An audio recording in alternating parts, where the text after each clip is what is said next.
Hi, I'm Deborah Holchip, editor of Michigan Today. On this episode of Listen in Michigan, I invite you to consider the idea of a mini sabbatical, say 5 weeks or so, that transcend the bounds of your regular routine. Your guide will be my next guest, longtime journalist, life coach, and Michigan Ross MBA grad, Colleen Newvine. Now, you may quake at the idea of ditching your familiar home and hearth for the unknown, but imagine how your spouse, your kids, your boss would respond. So you just poo-poo the idea. You may think sabbaticals are reserved for the academics, the independently wealthy, the young and the single and the childless. But it's not always true, says Colleen, and she speaks from wisdom and experience, her own and many others who shared their tips, tales, tricks, and hacks that comprise her guide, Your Mini Sabbatical, Quit Your Life Temporarily. Great title, right? I mean, who hasn't entertained such a notion? I have a niece who literally quit her own medical startup to run off and join the circus. I mean, she's in Hawaii right now. That said, it should be noted that temporarily is the key word in Colleen's mini sabbatical lexicon. But you need not even travel to reap the benefits from this practical lifestyle guide. From crafting a budget, to understanding your spouse, to starting a conversation with a random stranger. This book also speaks to Colleen's other passion, which she terms the loneliness epidemic. We need to embrace the yes in our lives, no matter where we are, she says, to accept that New Orleans wedding invite, even if you just met those people today, because it's those people and these experiences that shape us, transform us, and often surprise us. Here's Colleen. I hate early mornings with the intensity of 1,000 suns. Go to Costa Rica, where we lived in a surfing town. The entire city kind of shuts down after sunset because everybody wants to be up in the morning when the waves are the best at sunrise. Lo and behold, I find myself, much to my surprise, being the kind of girl who gets up at sunrise to go swim in the ocean before work. Just the environment shapes your behavior, shapes your choices. And did it last when I came back to New York? Absolutely not. But in Costa Rica, I was a morning person. That was a different kind of experience of how I perceived of myself. That's so fascinating. And you got to see what it's like to be a morning person. A little mini window into that world. And then you could say, okay, that was good. See you later. Research shows that it is important for your brain to mix it up once in a while and is really effective for your creativity to upend your schedule, your life, your routine. Our brain wants to put as many things on autopilot as possible. It's part of how we operate in the day. If we had to do everything as a conscious choice, your head would explode. So, every single thing when we go on a mini sabbatical becomes conscious again. Which grocery store do we go to and where do they put the bread? When I'm turning on the light switch in the bathroom of our rental, is it inside the door or outside the door? And do you have to jiggle the toilet? It's all a thought process again, which gets you much more paying attention to what's happening in your life. Hopefully create some new connections, firing some new neurons, new pathways, all that good stuff. Oh, I like that. The sabbatical is definitely different than being one of these digital nomads who's just living off the grid or just doesn't have a home to return to, just jumping off the cliff altogether. Yeah, and I've certainly met and talked to people who have gone to that full extreme, right? They don't have a home address anymore. They are fully living out of their suitcases wherever the wind blows them.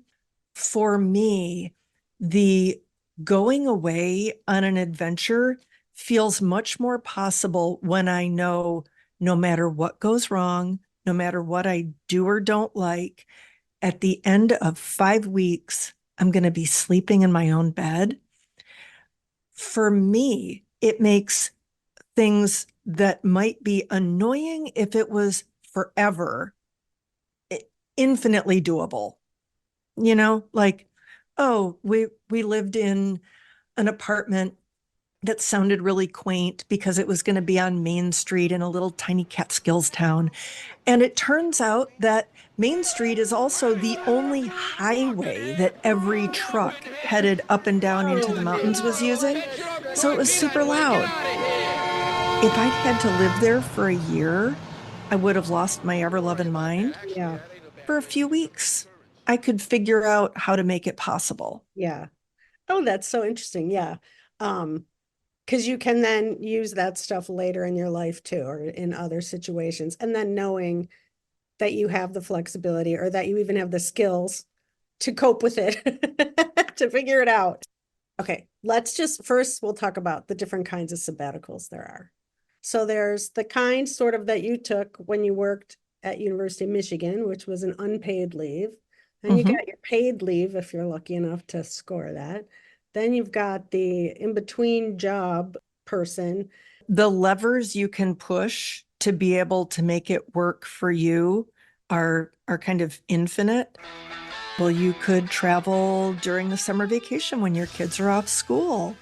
Is there a way that you could afford it if you made a plan that was specifically around going to an inexpensive place? Or do you have a friend who has a cottage you could use for a month? Like if you name the objections and sort of start saying, well, what are some possible ways to overcome that thing? You start to see that maybe it's possible. Is it possible for everybody? Absolutely not. And I recognize that there is a tremendous amount of privilege in being a person who can afford to do this and who has the flexibility to do this. And that is not something that everyone can say. Yeah. And a lot of people who start out at, I could never do this, it turns out they can. Yeah. You're going to sign up for a yoga teacher training, and that comes with lodging. And so that's going to be your sabbatical. One guy I interviewed went on an artist retreat, which helps pay for some of the costs while he was in between. I'm a big fan of working remotely. And while some people might not think of that as being a sabbatical because they have a mental mindset that, oh, you need to not be working your job. So if in 5 weeks in New Orleans, I'm working 3 of them and taking 2 vacation weeks, I'm still getting that sense of how is the culture different? How is my lifestyle different? Evenings, weekends, the time that I'm able to take off while I'm there. So, that's one way to make it possible if the roadblock for you is I can't quit my job. My boss would never let me take 5 weeks off all at once, and I'm not sitting on a pile of cash. It's Yeah. one of many options. The cat sitting and house sitting, boy, that's a whole arena I was not aware of until I started doing research. But there are websites that do matchmaking between people who have a beautiful place to stay and need someone to watch their dogs and cats. Everybody's happy, right? And something will go wrong, and trust yourself to be a problem solver. We rented a third floor walk up in New Orleans where we were told we weren't allowed to open the windows and the air conditioner didn't work. And you don't want to be on a top floor in New Orleans with no airflow and no air conditioning. Now, what are we going to do? So, it's just things you can't anticipate until you get there. And I think just like building your courage muscle, the more often you do this, I think it develops the trust that whatever comes along, we will either be able to deal with it or fix it. Yeah, sometimes it's those crises that we almost needed to have it be a valuable experience. If you think back on just about any vacation, it's pretty rare to like sit around and tell the story of the absolutely flawless Tuesday afternoon that you spent It's on the so true. beach. It's so The true. story you tell is the one about like, remember when the boat almost sank and we had to swim in? Maybe not your favorite at the time, but in retrospect, it's part of what defines an experience. Yeah. I mean, it really does speak to the whole it's the journey, not the destination concept that you don't make a list before you go and time out every single moment you're going to spend. Allow time to go to see cultural things.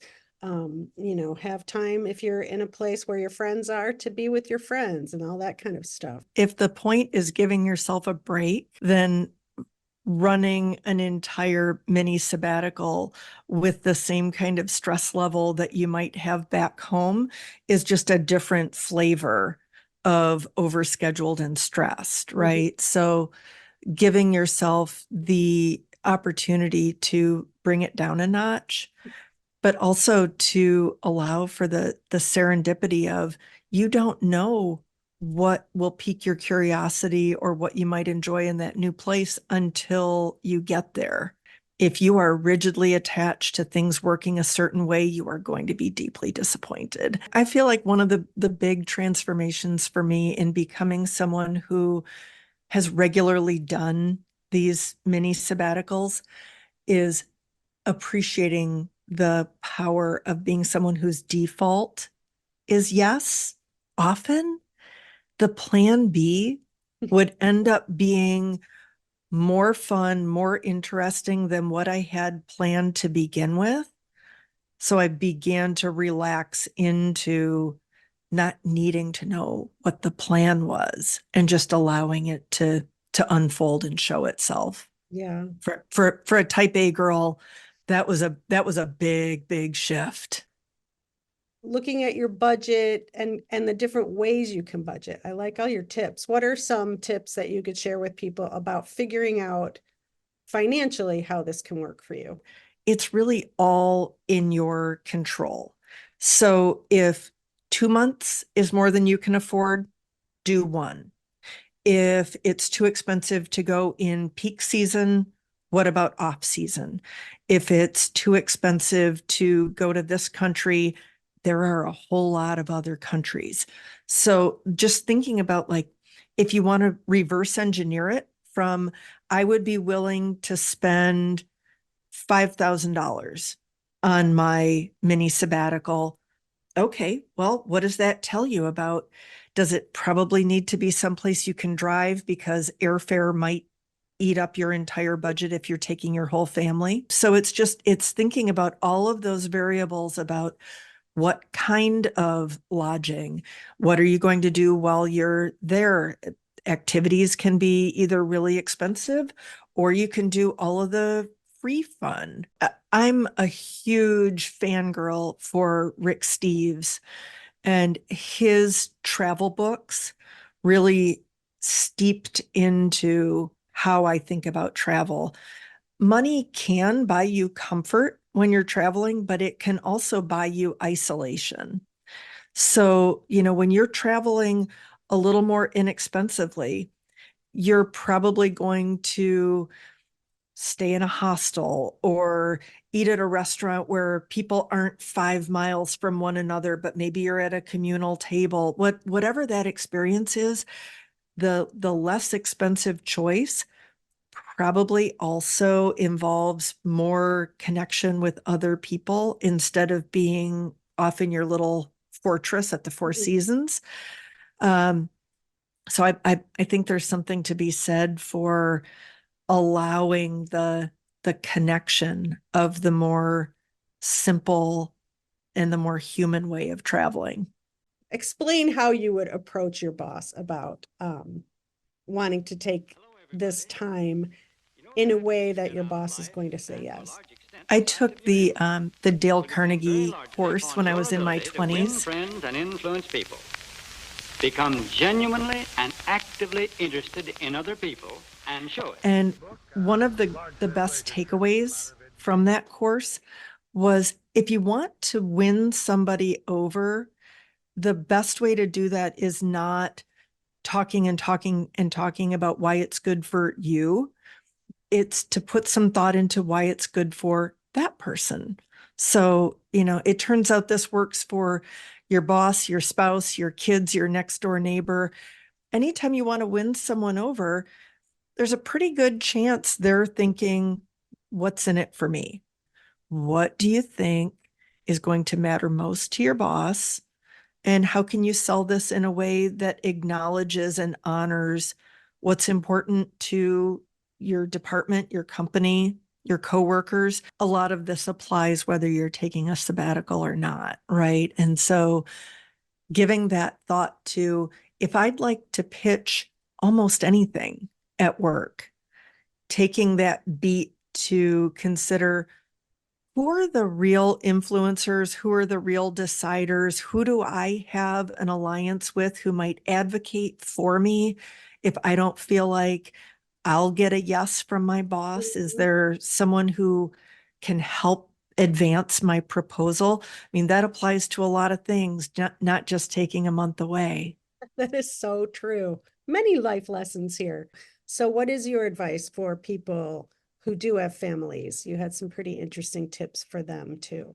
I talked to a couple of parenting experts. I don't have kids, and so I felt like I really wanted to call in people who have expertise around these ideas. Creating a plan that acknowledges, what are your kids excited about? What do they love to do? What do they hate to do? Do they know where the place is that you're talking about going? Can you show it to them on a map? Can you show them the Airbnb listing and this is going to be your room, so they can really start to envision and get excited about it? I started out writing this as a much more a much smaller version of this. People would ask, how did you do that? And I started out thinking, well, I'll just write up like a Word doc that's our cookbook for how we do it. Mm-hmm. But as a journalist, like, just doing that was so boring, even to me. I was like, well, that's what works for me, but that doesn't mean it's going to work for you. So I wanted to find the other people with other flavors of mini sabbaticals, so that if you read my book, what evolved into my book, like, someone in there might feel like, that that sounds like a trip I could do. All those little details, and make a list of, don't forget your bills, your prescriptions, your this, your that, your mail. I saw that one person always brings a headlamp, like the kind that, a miner would wear almost, because it's dark and you don't know what you're going to bump into in the night, so you should be prepared with all these. Bring your favorite whatever. We like to cook at home, and I love being prepared to do that better than a lot of Airbnb kitchens are set up for. So I have a weekly pill organizer that in each day of the week I've put oregano, basil, hot pepper flakes, garlic powder. So those are the kinds of little nerdy things that you start to learn after you've done it a few times. Yeah. What did I not have last time? Okay, make a note. And then returning to your life. Oh yeah, I gotta go pick up the mail. I have to renew my prescription. I have to pay the phone bill, all that stuff. The fun part is planning for the going away. Mm-hmm. And then returning home sounds like it's just going to be the end of the trip, right? So giving some thought and planning to, how do I wrap up the trip in a way that's pleasurable and easy and not stressful? And how do I give myself a nice soft landing when I get back? Yeah. So it doesn't feel like I've just parachuted back into, a wall of stress. If traveling is not necessarily your thing and you're going to meet new friends, or you want to meet people, being prepared with conversational prompts, or wearing a t-shirt that will invite conversation. Or one of the topics I'm passionate about, in addition to mini sabbaticals, is, the loneliness epidemic. It's a lot of people complain that it's really hard to make good friendships as adults. And so much of our lives are set up in a way that's very isolating. If you wear a block M, almost anywhere in the world, you will probably get a go blue and it'll probably start a conversation. It's happened to us so many places, but having those conversation starters and sort of like that idea of, if you're lucky, you need to say yes. If someone strikes up a conversation with you, instead of immediately like getting shy and going back to your menu, ask, so when did you go to Michigan, and do you live here, or are you just visiting? Open up a conversation when you have that conversation starter. So yeah, there's lots of things to practice in the book, even if you don't take a mini sabbatical. I like your line, I'd rather take a sabbatical while working than sit at home dreaming about it. I'd so much rather be talking to a real human being at a restaurant or a coffee shop than reading the comments section on a political story online, right? So we're, when we're together, when we're real humans and we can feel each other's humanity, that's when I feel like we're much more capable of finding the common ground instead of shouting at each other. I read this article years ago in Psychology Today where researchers studied people who self-identify as being lucky. And one of the things they found was correlated with people who feel that they are lucky is they're open, they're yes people. So when a serendipitous opportunity comes along, they take the ride. So if you're rigidly attached to your expectation of how life is going to be, it might be safe, it might be comfortable, it might be predictable, but it's probably not going to be lucky. It was Dirty Harry who said, "You've got to ask yourself one question. Do I feel lucky?" I say, just say yes and see what happens. Colleen reminds us that we can be organized and spontaneous, self-reliant and self-indulgent, learners and teachers, no matter where we are. And wouldn't you like to have that kind of revelation on a mini sabbatical somewhere? It's your call. Okay, till next time, enjoy your travels. And as always, go blue.